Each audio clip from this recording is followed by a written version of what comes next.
Class. आज हम America का स्वतंत्रता संग्राम के बारे में देखेंगे। जैसा कि हम सबको पता है कि अमेरिका की खोज एक आकस्मिक घटना थी, लेकिन अमेरिका का मार्ग खोजने के बाद यूरोप के राष्ट्रों में होड़ सी मच गई और सबसे पहले जो है स्पेन ने जो है वो अपना अमेरिका में राजनीतिक प्रभुत्व जमाया और उससे उसने काफी धन कमाया, जिससे कि इंग्लैंड के व्यापारियों ने भी जो है वो अमेरिका में अपने अपने उपनिवेश स्थापित करने की कोशिश की।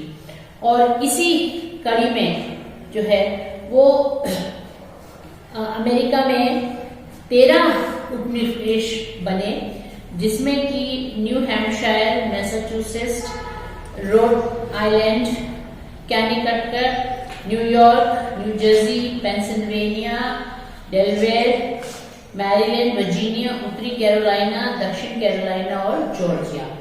इसमें जॉर्जिया को बसाने में इंग्लैंड ने मदद की थी। बाकी जो जितने भी उपनिवेश थे वहां के लोगों ने जो है वो उनको स्थापित किया। ज्यादातर अमेरिका में बसने वाले 90% लोग जो थे वो अंग्रेज थे, लेकिन ये वो लोग थे जो कि एक स्वतंत्र जीवन की तलाश में अमेरिका आए थे। इंग्लैंड जो है वो उसकी सभ्यता बहुत पुरानी हो गई थी, वहां पर सामंतवादी व्यवस्था थी, रूढ़िवादी थे। तो एक ऐसा वर्ग था जो कि स्वतः ही अमेरिका में जो है वो एक अच्छे जीवन की खोज में निकला। और दूसरा जो क्रिमिनल एलिमेंट था इंग्लैंड में, वो अमेरिका भेजा जाता था। और ये जजेस को कोर्स में इंस्ट्रक्शंस भी थे कि ऐसे लोगों को जो है वो इंग्लैंड अमेरिका जाने के लिए प्रोत्साहित किया जाए।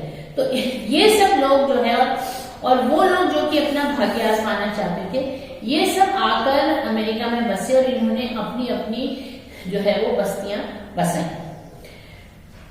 लेकिन थोड़े समय बाद जो है, चूंकि इंग्लैंड ने कुछ ऐसे कानून भी बनाए और दूसरा इंग्लैंड ये मानता था कि उपनिवेश जो है वो उसकी वृद्धि सहायता के लिए है। तो इससे जो है जो स्थानीय वहां के अमेरिका के लोग थे, उनके साथ जो है वो इंग्लैंड का संघर्ष प्रारंभ हुआ और जिसको कि हम इतिहास में अमेरिकन वॉर ऑफ इंडिपेंडेंस या अमेरिका का स्वतंत्रता संग्राम की उपाधि देते हैं।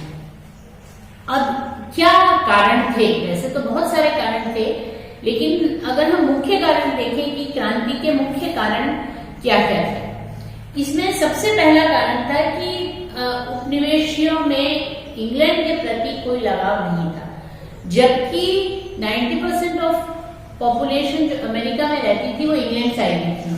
पर चूंकि वो जिस परिस्थिति से आए थे, ज्यादातर वहां पर अपराधी लोग थे जो कि इंग्लैंड में सजा काटकर जो है वो अमेरिका आ रहे थे। फिर वो लोग थे जो इंग्लैंड की व्यवस्था से तंग आ चुके थे और वो अमेरिका में एक नई स्वतंत्र व्यवस्था स्थापित करना चाहते थे। तो ऐसे में जो है वो उनको इंग्लैंड की व्यवस्था या इंग्लैंड का कोई जो है वो उसकी आवश्यकता नहीं थी। तो इस कारण से इंग्लैंड के होते हुए भी अमेरिका में जो लोग मूल बसे थे, उनका जो है वो इंग्लैंड के प्रति कोई भी प्रेम नहीं था। दूसरा कारण हम कह सकते हैं कि अमेरिका में अंग्रेज जो है वो इंग्लैंड के अंग्रेजों से भिन्न थे। बेशक जो है वो इंग्लैंड से निकले हों, लेकिन इंग्लैंड के समाज में भी कृत्रिमता आ गई थी और ये जो लोग इंग्लैंड के लोग जो अमेरिका में आए थे, ये अपनी मेहनत से जो है वो अपनी आर्थिक और सामाजिक स्थिति को सुधारने की इच्छा रखते थे। मेहनत से उन्होंने जो है वो जंगल साफ किए, सब कुछ किए और अपनी जो है वो बस्तियां बसाई। तो एक आर्थिक स्थिति से भी और धार्मिक, ज्यादातर जो है वहां पर जो लोग थे इंग्लैंड में, वो इंग्लैंड से आए थे, वो प्यूरिटन थे और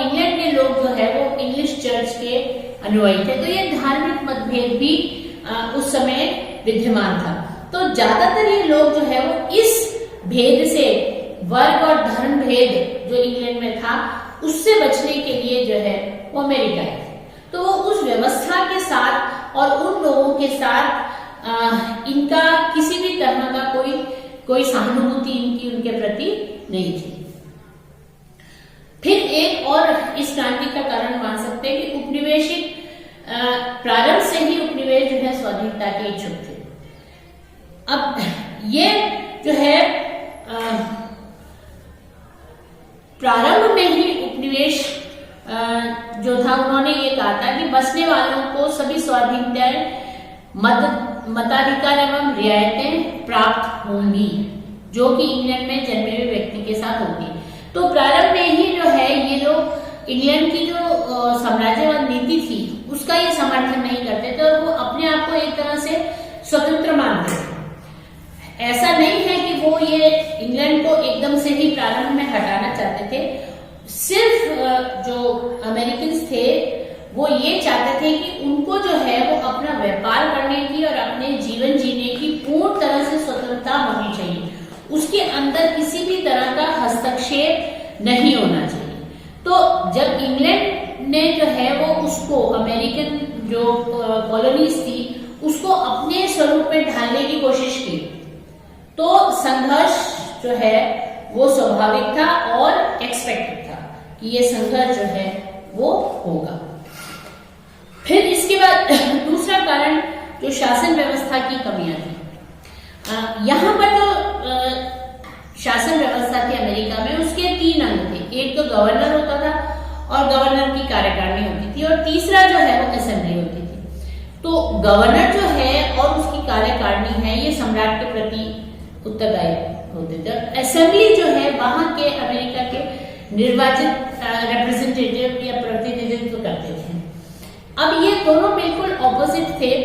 इवन असेंबली के पास या विधायक के पास, विधायक सदन के पास ये अधिकार था कि गवर्नर है या जजेस हैं या जो बड़े बड़े अधिकारी हैं उनके वेतन के बारे में तय करें। और बहुत बार ऐसा होता था कि उनकी कोई मांगे होती थी तो असेंबली जो है उन मांगों को ठुकरा देती थी। तो ऐसे में जो है वो दोनों में आपस में हमेशा से संघर्ष रहता था।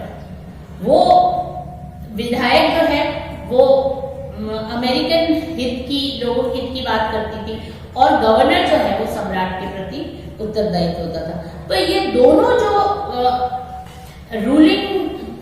ये जो 3 रूलिंग एलिमेंट थे, ये तीनों जो है वो एक दूसरे से असंतुष्ट थे।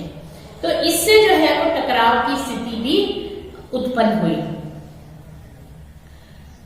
फिर इंग्लैंड उपनिवेशों से अत्यधिक धन जो है वो कमाना चाहता था।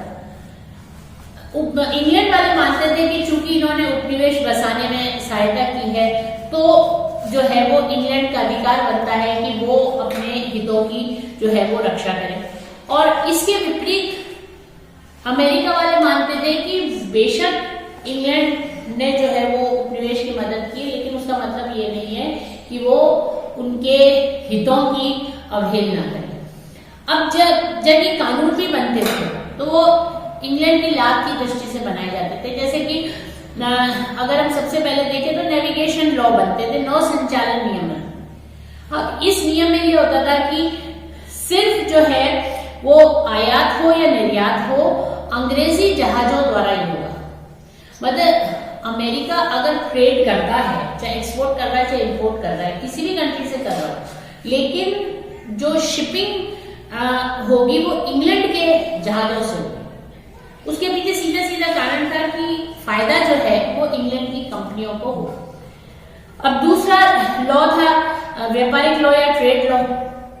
अब इसमें ये किया गया कि अमेरिका के उपनिवेश जो है वो कुछ वस्तुओं का निर्यात जो है वो इंग्लैंड से ही कर सकते हैं। मतलब ये इंग्लैंड ने डिसाइड किया कि कुछ ऐसी पर्टिकुलर चीजें हैं जैसे चावल, तंबाकू, लोहा, लकड़ी आदि, ये चीजें जो है वो सिर्फ इंग्लैंड के साथ ही इसका व्यापार होगा। आप दूसरे कंट्री के साथ व्यापार नहीं कर सकते। फिर थर्ड ग्रुप ऑफ लॉ था जो कि औद्योगिक अधिनियम, इंडस्ट्रियल एक्ट जिसको कहते हैं। इसमें जो है कई बार ऐसे बनाए जाते थे नियम कि अमेरिका से ऊनी माल का निर्यात बिल्कुल बंद कर दिया गया। अब उससे ये हुआ कि अमेरिका में हजारों की संख्या में जो है हैट्स वगैरह ऊनी और बनी हुई थी, वो जो है वो आप उनका जो है वो व्यापार नहीं कर सकते। तो ऐसे से ये जो सारे लॉज बने थे, चाहे नेविगेशन लॉ, चाहे इंडस्ट्रियल, चाहे ट्रेड लॉ, ये इनका सबका जो है वो ओरिएंटेशन ये था कि इंग्लैंड को हित हो और अमेरिका के हितों का या अमेरिका के लोगों के आर्थिक हितों पे कुंठा रखा था। तो इस कारण से एक टकराव जो है वो आवश्यक था। फिर एक इस क्रांति का और कारण हम कह सकते हैं कि सप्तवर्षीय युद्ध का प्रभाव। वैसे तो फ्रांस में और इंग्लैंड में राइवलरी चल रही थी क्योंकि यूरोप के दोनों इंपीरियलिस्ट कंट्री थे, तो यूरोप के बाहर भी ये जो संघर्ष था इंग्लैंड और फ्रांस में, ये यूरोप के बाहर भी चलता था और ये अमेरिका में भी पहुंचा। अमेरिका में, नॉर्थ अमेरिका में एक बहुत बड़े भूभाग पर फ्रांस ने अपना आधिपत्य स्थापित कर लिया, जो क्यूबेक से जो है वो शुरुआत होती थी उसकी। तो ऐसे में इस समय जो है वो इंग्लैंड और फ्रांस के बीच में जो है वो युद्ध प्रारंभ हुआ 1757 से लेकर 1763 तक, जिसको कि 7 इयर्स वॉर या सप्त वर्षीय युद्ध जो है वो कहा जाता है। और इस युद्ध में इंग्लैंड का बहुत पैसा खर्च हुआ पर इंग्लैंड की विजय हुई। इससे यह हुआ कि इंग्लैंड की विजय होने से फ्रांस जो है वो अपना नॉर्थ अमेरिका में अधिकार जो है वो उसने त्याग दिया। तो इससे फ्रांस की शक्ति जो है वो बिल्कुल समाप्त हो गई और इंग्लैंड जो है वो शक्तिशाली बन गया। तो और इसमें इंग्लैंड के सैनिकों ने अमेरिका के सैनिकों ने इंग्लैंड की सहायता की थी। तो उससे भी था कि जब युद्ध में अमेरिकन सोल्जर्स ने इतनी मदद की है तो उनको भी जो है वो, अब आर्थिक स्थिति तो इंग्लैंड की जो है वो इसके बाद खराब जो है वो हो ही चुकी थी, लेकिन इससे जो है वो इंग्लैंड और अमेरिका के बीच जो मतभेद था वो बढ़ता गया। फिर इस युद्ध के बाद फ्रांस के क्षेत्रों की समस्या जो है वो उत्पन्न हुई। ये भी क्रांति का कारण थी क्योंकि जब फ्रांस वहां से चला गया तो वहां पर लोकल जो है वो ज्यादातर रेड इंडियंस थे और वहां जो रेड इंडियंस के साथ साथ जो है कैथोलिक फ्रांसीसी वहां पर रहते थे। तो अब ये लोग इंग्लैंड को पसंद नहीं करते थे और अमेरिकन उसको भी पसंद नहीं करते थे। तो अब ये समस्या थी कि इनका क्या किया जाए। उपनिवेश चाहते थे कि चूंकि उन्होंने युद्ध में भी इनकी मदद की है तो वो यहाँ पर भी अधिकार चाहते थे, लेकिन इंग्लैंड ने जो है वो ये कहा कि नहीं, एलिगेनीज, फ्लोरिडा, मिसिसिपी और क्यूबेक के बीच का समूचा क्षेत्र जो है वो रेड इंडियंस के लिए जो है वो सुरक्षित कर दिया। तो इस तरह से उपनिवेशों का प्रसार जो है वो उस तरफ बिल्कुल रुक गया और वो इससे जो है वो इंग्लैंड से नाराज हो गए। अब इसके बाद इंग्लैंड द्वारा कई जैसे शुगर एक्ट लगाया गया या करेंसी एक्ट या स्टैंप एक्ट, ये नॉमिनल थे। स्टैंप एक्ट में भी जो कोई अगर सरकार विरोधी बात करता था अखबार वगैरह तो उसपे स्टैंप एक्ट लगाया जाता था और वो उपनिवेश में ही खर्च किया जाता था, लेकिन इसका भी जो है वो विरोध हुआ। और इसके बाद जो है अमेरिका में बोस्टन टी पार्टी की घटना हुई। अब कंपनी ईस्ट इंडिया कंपनी चाहती थी कि उसको चाय का एकाधिकार मिले। अब उस समय तक क्या था कि बाजारों में चाय बहुत ज्यादा आ गई थी और ईस्ट इंडिया कंपनी जो है दिवालिया बन के कगार पर थी। तो उसने इंग्लिश सरकार, ब्रिटिश सरकार से कहा कि वो अमेरिका के साथ ट्रेड करने का एकाधिकार ईस्ट इंडिया कंपनी को दे दे और ये बात उसकी मान ली गई और इंग्लैंड ने जो है वो ईस्ट इंडिया कंपनी को जो है एकाधिकार दे दिया। अब इन्होंने फिर जो है ईस्ट इंडिया कंपनी ने चाय के जहाज जो है जब अमेरिका आए तो वहां पर जो है वो चाय खरीदने से अमेरिकन लोगों ने मना कर दिया। तब ये जहाज जो है वो वापस जाने लगे। ऐसे में कुछ जहाज जो है वो वहां पर जो चाय के जहाज थे वो वापस भेजे गए, लेकिन कुछ जहाज जो है बोस्टन में रात भर रुके थे। ऐसे में जो है 50-60 व्यक्तियों ने आदिवासियों का वेश धारण कर और जहाज पर धावा बोल दिया और उन जहाजों से चाय की बड़ी बड़ी पेटियां जो है वो समुद्र में फेंक दी। इसको जो है वो बोस्टन टी पार्टी के नाम से जाना जाता है।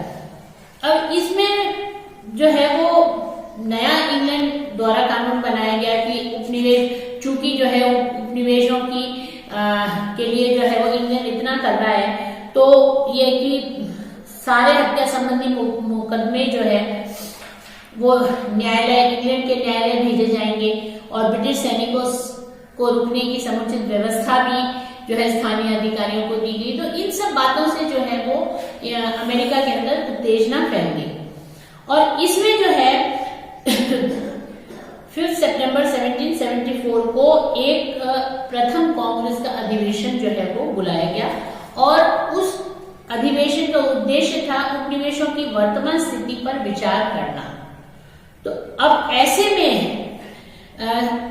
जो है वो उस समय तक स्थिति में कोई सुधार नहीं हुआ था। मैसाचुसेट्स में तनाव जोरों पर था, वहां पर स्वयंसेवकों ने गोला बारूद जो है वो संग्रहित कर रखा था। तो ऐसे स्थिति, तनावपूर्ण स्थिति में जो है वो कोई इसका जो है वो इमीडिएट सोल्यूशन निकलता दिखाई नहीं दिया। और जब ये सेना जो है वो निकली तो उस समय जो है वो कई अंग्रेजी सैनिक जो है वो मारे गए। इसके बाद दूसरी महाद्वीपीय कांग्रेस बुलाई गई जो कि 10 मई 1775 को फिलाडेल्फिया के शहर में बुलाई गई।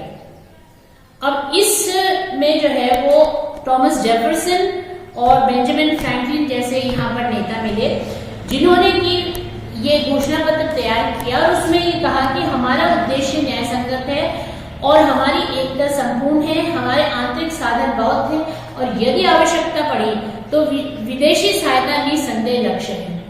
जो शस्त्र हमारे शत्रुओं ने हमें उठाने के लिए विवश किया है उन्हें हम अपनी स्वतंत्रता की रक्षा के लिए प्रयुक्त करेंगे।